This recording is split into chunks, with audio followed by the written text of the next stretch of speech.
Our first panel this afternoon will address efforts to counter Israel's influence in various venues, beginning with college and university campuses. So I'd like to open by introducing Tareq Radi, a Palestinian-American organizer based here in Washington, D.C. Tareq graduated with a B.S. in finance from George Mason University in Northern Virginia, where he was a founding member of GMU's Students Against Israeli Apartheid, or SIAIA. He is currently the Public Affairs Coordinator at Georgetown University's Center for Contemporary Arab Studies. Under the umbrella of the Arab Studies Institute, he is leading an initiative to mine historical and contemporary documents related to the Palestinian solidarity movement in the United States. The work will culminate in a series of databases aimed at studying the US-based movement and offering researchers and advocates alike a critical resource. He intends to pursue graduate school with hopes of conducting research on resistance economies. Please join me in welcoming Tareq Radi.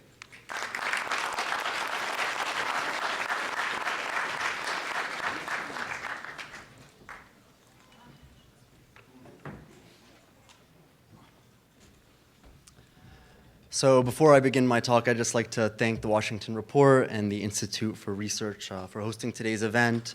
Thank you to Delinda and Grant for the invitation and all that you all have been doing, to the staff that made today possible. And I would especially like to thank the workers of the National Press Club that have been working so tirelessly to make this venue such a nice venue that we're sitting in today. So, as we walk through the main atrium of George Mason University Student Center, you'll notice two parallel rows of banners splitting the cafeteria in two. But, the banners that you'll see are things that you'll kind of expect to see at any university, slogans of, patriot pride, advocating for the different university services, things like that. But there's one banner in particular that always seems to catch the attention of passersby. Because of our banner's presence, one might assume that historically George Mason University has embraced a politically radical climate. But you only need to go back 3 years to see that it's quite the contrary, actually. And what I'd like to talk about today is it's going back in these 3 years and observing this shift in discourse in Palestine, and also the emergence of student groups that are committed to radical politics. GMU Students Against Israeli Apartheid first formed as an ad hoc committee during Israel's Operation Pillar of Cloud. While an SJP chapter already existed on our campus, they were ardently anti-BDS and thought protests to be too radical. Now, this is a symptom of being within the Beltway, something I called Beltway syndrome. It also could be attributed to a number of other factors, obviously. George Mason University is one of the 5th most militarized campuses in the US. So there's a lot of things that contribute to this. To discuss the effects of Beltway syndrome would take an entirely different talk. So we set out to establish an organization that would address the issue of Palestine without making appeals to authority. Come January of 2013, we had completed the requirements to become a registered student organization, and all that was left was to wait for our application to be approved. From its inception, SIA faced tremendous discrimination from the GMU's administration. Every action we took on campus was met with immediate response from the administration. Now, before we were ever granted our club status, we were actually threatened with termination. Now, the administration's tactics to silence critiques of Zionism can be divided into 2 phases. The first phase being an outward denial of rights without plausible justification, and the second phase employed a series of policy reforms that aimed to circumscribe the agency and reach of our group on campus. Now, these repressive tactics exercised during the second phase would reveal a set of double standards applied to Palestine solidarity groups that we see constantly on different campuses. Excuse me. For this reason, I believe it's important to examine these policies and challenge these reforms because they aim to centralize power within the administration. And by doing that, administrators are able to prohibit movement building of any kind, whether it's Palestine-related or in terms of for other groups. Now, ultimately, this would pave Oh, sorry. So basically, this would end up backfiring on the university. As they started to restrict all of these policies that were aimed to restrict SIA, what ended up happening is it created a political consciousness amongst the student body. And before I end my talk, I'm going to come back to this a little bit and discuss some of the larger challenges of social movements on campuses today. You know, while I believe that the double standard for Palestine exists, and I think it's very real, that threat, I don't want to exceptionalize our cause. I think the issue of Palestine is representative of a change that threatens the status quo and encompasses values that could destroy the foundations upon which repressive institutions are built. So with that, let me start. One of the first steps we took to change the political climate at GMU was initiating an educational program. We believed that education was a necessary component to engaging and politicizing the student body, and that without it, they would not participate in our political actions. Now, despite not being a student organization with access to space, we hosted weekly meetings in a small study room in the library. As students began to feel empowered through the readings, word spread, and eventually we could no longer cram into these small study rooms. Now, because the university had frozen our application, we were forced to meet outside. While this was an inconvenience, it actually turned out to be a subversive act that would fuel the university's overall discomfort by our existence. We see that here. Our outdoor meetings were a public display of a growing movement to reclaim space, even if we didn't realize it at the time. And again, this is not exclusive to Palestine. We felt this subversive act in Ferguson, in Baltimore, in response to the National Guard's curfew. We watched this unfold in the protracted process of the Arab uprisings, and we were inspired by the students at Mizzou who made their voices heard in front of the administration. And there are countless examples of this changing tide that is occurring, not just on campuses, but globally. Now, through this educational program, the students became empowered to challenge their professors and peers who either supported Zionism or claimed neutrality. Because we refused to normalize with Zionist groups on campus in any way, we were accused of being dogmatic and divisive. Now, institutions, whether they be academic, nonprofit, they often try to hide behind this idea of objectivity, which actually entrenches a culture of mediocrity and actually supports oppression, and seeks to protect the status quo. As Fanon asserts, for the colonized subject, subjectivity is always used against him. But we need not be colonized to have objectivity serve as a tool of repression towards us. And I say this so that we always question ourselves when we attempt to be objective in these circumstances. Keeping this in mind allows us to be aware where we stand in terms of power. And through this analysis, we were able to cultivate a culture on campus that not only rejected Zionist normalization, but challenged the residual effects of objectivity, one of them being victim blaming. There are a lot of other intersections that we can address. In the case of GMU, our commitment to anti-normalization served to isolate Zionist groups on campus. During my time there, the only time Zionist groups would emerge was in response to Palestinian organizing. And because we refused to engage with them in official fora, much of the campus community rejected the false parody, of Israelis and Palestinians being on equal sides and kind of the myths of Zionism and the origin of the project. Now, I attribute much of SIA's success, in the first year at least, to our dismantling of this false parody. But education for the sake of education alone is not enough. If you're not putting people and galvanizing people into political action, you're really just pontificating and sitting in these rooms. And it's fun to talk theory, but we wanted to see a material change. We wanted to see ways that we can actually support our allies, where people can feel empowered and have agency. So the first thing that we started was our Sabra campaign, which was to de-shelve Sabra on the campus's cafeteria. And as we collected hundreds of signatures, the university continued to crack down on us, but we were unwavering in our efforts. One of the repressive tactics the administration deployed was to restrict the campus, the areas on campus that were considered free speech zones. Eventually, the only area on campus that was considered a free speech zone was in the middle of campus, which if you could imagine trying to flyer or organize in the winter, how difficult that would be in DC. And again, this is talking about this idea of reclaiming space. I want us to think about that throughout this talk. Who is here? Who do you listen to? Think of this idea of reclaiming space. And then, eventually, despite the administration's disapproval, we weren't able to deshelve Sabra completely, but we were able to offer an alternative that actually severely affected the sales of Sabra on campus. And it's something worth mentioning. Especially, it was a way for students to kind of support us, like buy Sabra, buy Hummus Tuesdays and stuff like that. Now, certain students took notice of the administration's repressive policy reforms aimed at circumscribing our reach and agency on campus. And as a result, students who may not have been initially interested in the question of Palestine joined SIA as they saw Palestine as a vessel to address larger issues in America today. At this point, we realized that SIA needed to have a more intersectional understanding and analysis of the effects of Zionism and its role in global capitalism and oppression. And as we know, again, there are way too many intersections for me to talk about in this one talk. So I'd like to focus on how we began to better understand Zionism's proximity to power and capital as we began to call into question the neoliberalization of the university. So our next major action would be a walkout of graduation, and this would actually be my graduation. Now, the university announced that Israeli businesswoman Sherry Arison would receive an honorary Doctor of Humane Letters at winter graduation and be delivering our commencement speech.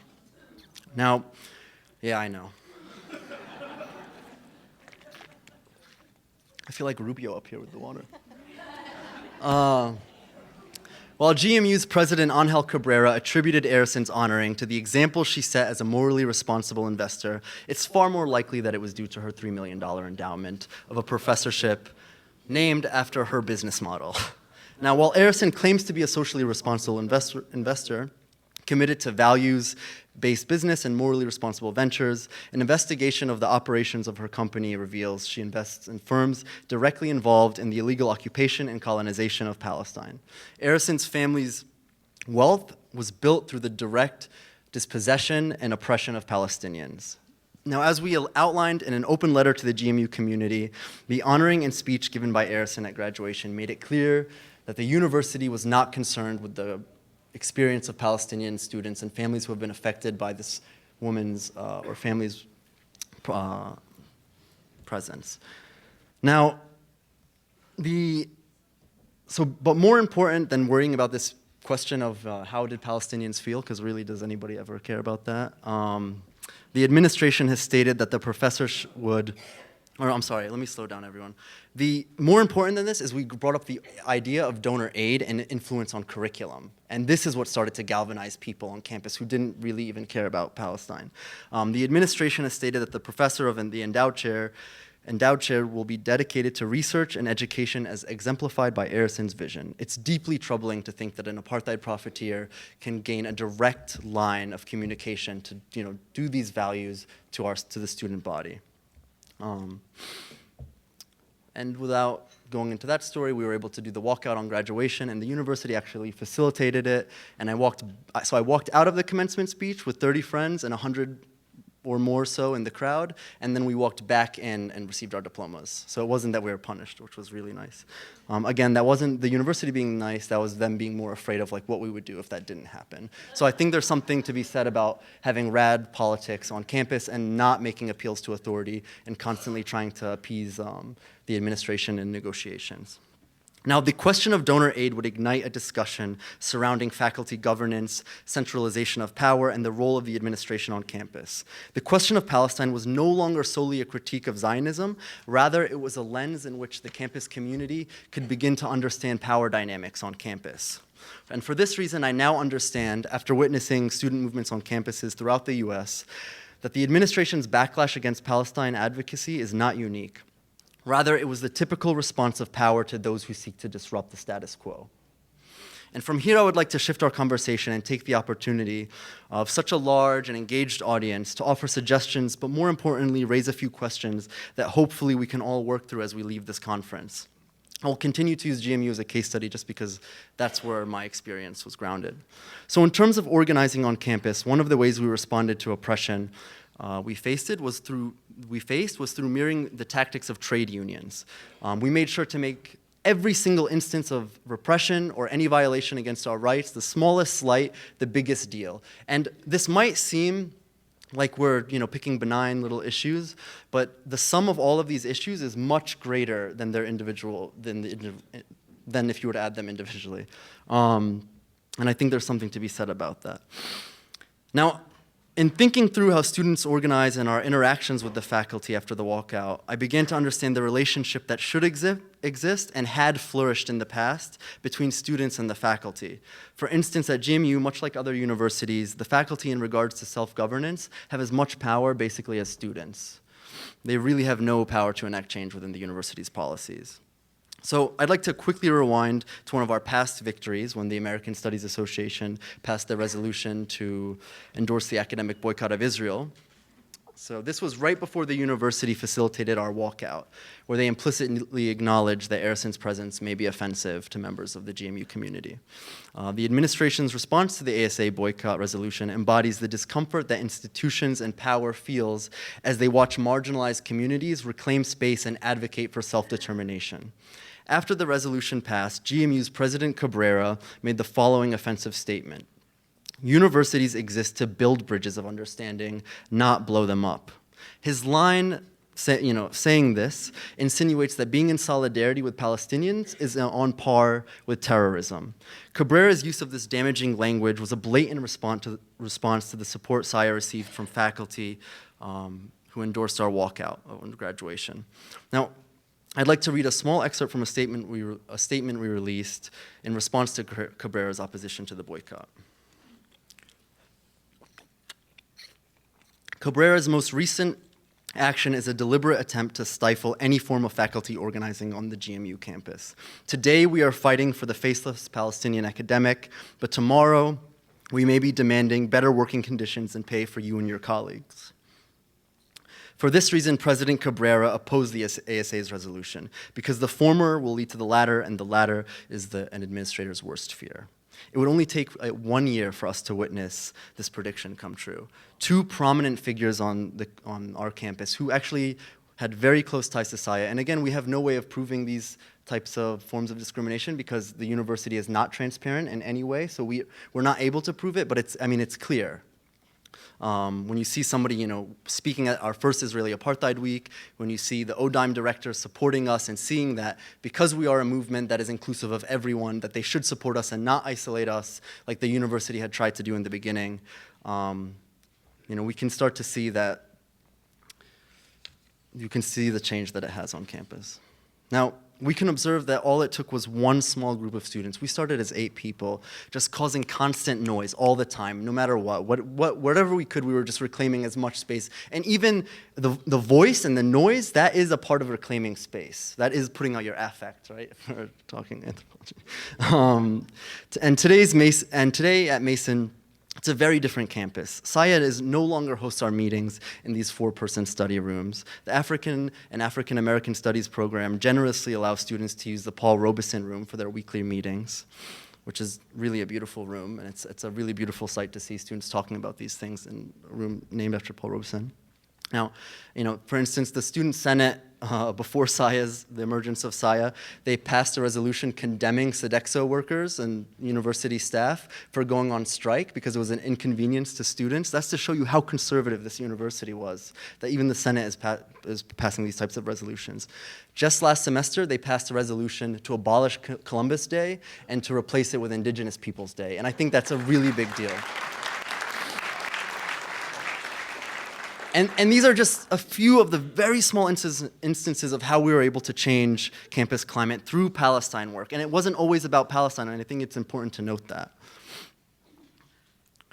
Now, thinking about this, I'd like us to envision all of us as a part of a larger effort to reclaim space for marginalized communities and for those who have been pushed to the fringe. If we come at these challenges we're facing with this attitude, it will help us fully understand the attempts to thwart growing grassroots activism, whether that be in the form of an anti-BDS bill, repressing students on campus, or the disgusting attack on Rasmia Oda, All of these things are one and the same. They challenge power. It's important that we fight tooth and nail against the backlash facing Palestinian activism. I'm not saying this because I'm Palestinian, but because what happens next will reflect how those in power will address social movements at large. By challenging these notions of power, we illuminate larger questions of knowledge containment, governance. We begin to ask who defines boundaries. I'm not going to go into this, but issues of civility that we saw with Stephen Salaita's case. Maria can speak much more than I can on that. As a social movement, we should constantly be asking ourselves about issues of access and inclusivity. To be honest, part of me wonders why I'm here today. I feel really upset that I'm actually breaking up a panel of all-female panel. It's the only one that's here today. At the same time, I'm Palestinian, right? I'm a Palestinian man. There is a dehumanization of Palestinian men. There's an infantilization of Palestinian women, categorizing them and collapsing them with children, right? These are things that we're saying we need to ask what type of voices are allowed to speak and start addressing these types of questions. And the organizers are doing great. I'm just saying that we need to think about these things. We should always be constantly pushing the envelope. Thanks. And I'm almost done. I know I have 15 seconds. So, if our work isn't grounded in anti-imperialist, anti-racist, feminist, queer liberation ethics, we must ask ourselves, what is the point of what we're doing? We're working so hard to hopefully create a new world. Let's break free from the paradigms that we've been put in, right? We can do it outside of what we've been told the ways that we're supposed to do. We need to ask, who are the people that we're making appeals to, right? Is it important to have everyone in the room? These are just questions that I'm trying to build for the movement. In closing, I just implore us to always challenge, who is in the room, who are we giving voices to, how do those voices address power? And I think if we do this, we will undoubtedly dismantle the institutions that are built upon our oppression and that seek to protect the status quo. So thank you.